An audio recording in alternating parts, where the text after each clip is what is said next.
Hello, my name is Paul Kiesler. I'm the Public Works Director and the Town Engineer for the town of Oro Valley. I'm also a state licensed professional engineer. I've been with the town almost 18 years and received my engineering degree from the University of Arizona.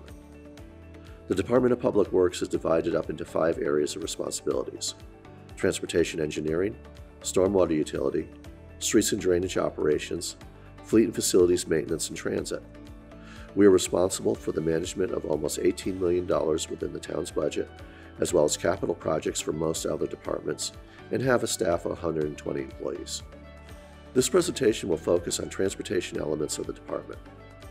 Oro Valley is a gold-level bicycle-friendly business by the League of American Bicyclists for the period of 2022 through 2026. We are regionally recognized for the high-quality streets that receive routine maintenance through the Pavement Preservation Program and a robust maintenance plan. Over the past few years, the town has received awards for some of our street construction projects, such as the roundabout on Moore and La Cañada, as well as the La Cholla widening project. Oro Valley traffic volume has increased with population growth. Eventually, Oracle Road will become highly congested due to the additional traffic volume produced by growth north of Oro Valley. Alternative north-south routes will continue to be needed to relieve this congestion. Automobile use could be reduced with the advancement of electric technology and mobility devices such as single-use, for example, electric bikes or scooters. This use of electric bicycles will continue to grow in popularity. However, roadway and pedestrian scale route additions would be needed to create a contiguous network. Gasoline tax rates, both state and federal, have not increased since the 1990s, yet inflation on materials and labor continues to rise.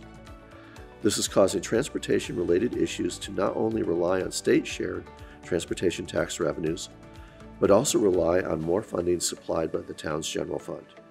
In addition, the increased popularity of electric car and non-traditional fuels like propane and natural gas also diminishes the transportation tax base. The number of trips provided through the town's Sun Shuttle Dial-A-Ride increased by 171% and are expected to continue to rise. Commuter bus routes are also expected to increase in frequency and need weekend services, which are currently not provided. With approximately 430 lane miles, Oro Valley's public road network is the single largest asset the town owns and operates. So preserving this asset is critical for the town to function. As infrastructure ages and the cost of maintenance and construction continues to rise, funding sources will become a critical issue for the town. We'll need to explore alternative funding options for roadway widening projects or maintenance as materials become more expensive. One such alternate would be the continuation of the Regional Transportation Authority, or RTA for short. The current RTA sunsets in 2026. A continuation of this program, referred to as the RTA Next, is currently under development. You can also learn about the upcoming RTA Next plan on the Regional Transportation Authority's website, rtamobility.com. A transportation plan to identify Oro Valley's long-term circulation needs should be considered.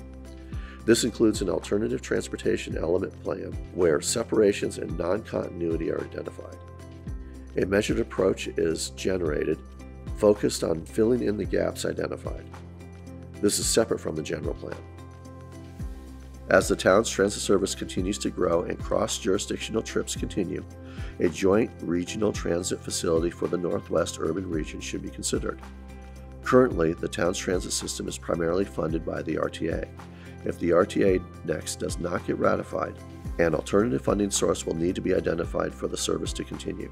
Continued growth of alternative fueling sources such as electric vehicles charging stations throughout the town should be considered and planned. I hope this presentation highlights some of the issues and opportunities for the town moving forward.